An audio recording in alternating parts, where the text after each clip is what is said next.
বলছিলাম পার্ট ওয়ানে যে আমরা যদি চার্জ দেখি, যেমন একটু আগে এক্সাম্পল দিচ্ছিলাম পার্ট ওয়ানে NaF আর MgF2, Na তে +1 চার্জ, Mg তে +2 চার্জ, এই দুটোতে ইকুয়াল চার্জ, তাহলে এটা কম্পেয়ার করা যাচ্ছে না, তুলনা করা যাচ্ছে না। এই দুটোর মধ্যে এটার চার্জ বেশি, যার চার্জ বা আধান বেশি তার কোভ্যালেন্ট ক্যারেক্টার বেশি, এটা বারবার বলে দিয়েছি আগের ভিডিওতে। তাহলে এখান থেকে দেখা যাচ্ছে এর কোভ্যালেন্ট ক্যারেক্টার বেশি হবে, এর সমযোজী ধর্ম বেশি হবে, এর কম হবে। চার্জ দিয়ে তুলনা করে আমরা যদি এক্সপ্লেন করে ফেলি তাহলে সাইজের দিকে আর যাবই না। সাইজটা তার পরের ফ্যাক্টর, মোস্ট প্রিভেলিং ফ্যাক্টর, সবচেয়ে ভালো ফ্যাক্টর হচ্ছে চার্জ। চার্জ দিয়ে এক্সপ্লেন হয়ে গেলে আর আমরা কোনো দিকে যাব না, চার্জ দিয়ে এক্সপ্লেন করে আনসার শেষ করে দেবো। এখন আমরা দেখব ভ্যালেন্স বন্ড থিওরি কিভাবে হয়। যদি দুটো এস এস ওভারল্যাপ করে তাহলে একটা সিগমা বন্ড তৈরি হবে, সিগমা বন্ধন তৈরি হবে, এসব কোভ্যালেন্ট বন্ড।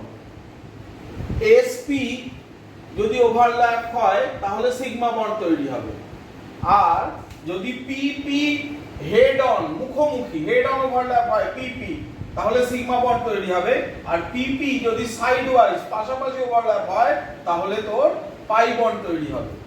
তাহলে এটা মুখোমুখি হলে তবেই সিগমা, পাশাপাশি হলে পাই, হেড অন হলে সিগমা, সাইড ওয়াইজ হলে পাই।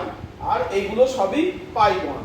পাই বন্ডের শক্তি বেশি, পাই বন্ডের এনার্জি বেশি শক্তিশালী, স্ট্রঙ্গার, সিগমা বন্ড বেশি শক্তিশালী, স্ট্রঙ্গার, পাই বন্ড উইকার, দুর্বল। আমরা স্ট্রেংথ কিভাবে দেখব? সিগমা বন্ডের স্ট্রেংথ প্রথমে দেখাচ্ছি। পিপি ওভারল্যাপ হলে সবচেয়ে ভালো শক্তিশালী, সবচেয়ে স্ট্রং সিগমা বন্ড তৈরি হবে। তার থেকে কম শক্তিশালী, কম স্ট্রঙ্গার এসপি, তার থেকেও কম স্ট্রঙ্গার এসএস। এটা সিগমা বন্ডের স্ট্রেংথের অর্ডার, এটা এমসিকিউতে এলে এটা মনে রাখতে হবে। আর পাই বন্ডের স্ট্রেংথের অর্ডার 2p যদি ওভারল্যাপ হয় সাইড ওয়াইজ পাশাপাশি, তাহলে এটা সবচেয়ে, এই পাই বন্ডটা সবচেয়ে বেশি স্ট্রেংথ যুক্ত হবে, সবচেয়ে বেশি শক্তি হবে। তার থেকে কম হবে 2p3d, তার থেকে কম হবে 2p3p, তার থেকে কম হবে 3p3p।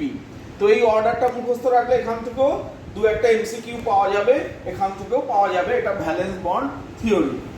এখন আমরা দেখব একটা এরকম কোয়েশ্চেন আসবে, একটা মলিকিউল দিয়ে দেবে, তাতে কতগুলো সিগমা বন্ড আছে, কতগুলো পাই বন্ড আছে খুঁজে বার করতে হবে।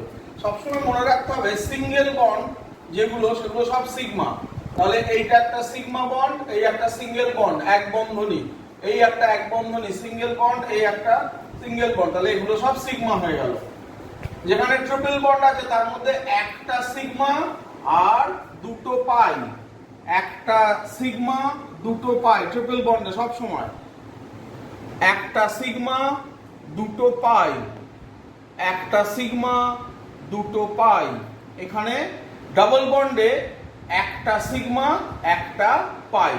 তাহলে কতগুলো সিগমা হলো? একটা, দুটো, তিনটে, চারটে, পাঁচটা, ছটা, সাতটা, আটটা, নটা। তাহলে সিগমা কতগুলো হয়ে গেল? 9টা। পাই কতগুলো হচ্ছে দেখ, দুটো, চারটে, পাঁচটা, সাতটা, নটা, পাই 9টা। দেখিস এটা একটু গুনে নিতে হবে। একটা, দুটো, তিনটে, চারটে, পাঁচটা, ছটা, সাতটা, আটটা, আটটা হচ্ছে না পাই, 1 2 3 4 5 6 7 8 9, না 9টা পাই 9টা সিগমা। তো এইভাবে আমরা গুণে বার করব। যেমন অক্সিজেন সবসময় ডাবল বন্ড করে, তাহলে একটা সিগমা একটা পাই, এখানে একটা সিগমা একটা পাই। তাহলে একটা মলিকিউলে যদি ডাবল বন্ড থাকে একটা সিগমা একটা পাই, ট্রিপল বন্ড হলে একটা সিগমা দুটো পাই, এইভাবে আমরা গুণে বার করে ফেলবো। তাহলে এখানে দুটো সিগমা দুটো পাই বেরোলো। তো এই হচ্ছে, এইভাবে আমরা কতগুলো সিগমা বন্ড আছে পাই বন্ড আছে বার করতে পারবো। এটা একটা কোয়েশ্চেন। তারপরে আরেকটা কোয়েশ্চেন হচ্ছে সংকর আয়ন হাইব্রিডাইজেশন বার করা। হাইব্রিডাইজেশন বার করতে গেলে একটা মলিকিউল, একটা অণু যে দিয়ে দেবে, মলিকিউলে কতগুলো সিগমা বন্ড আছে, কতগুলো লোন পেয়ার ইলেকট্রন আছে, আর কতগুলো আনপেয়ার্ড ইলেকট্রন আছে, তিনটে অ্যাড করব, তিনটে যোগ করব। করলে আমাদের যদি 2 বেরোয় তাহলে সেটা sp2 হাইব্রিডাইজড, sp2 হাইব্রিডাইজড।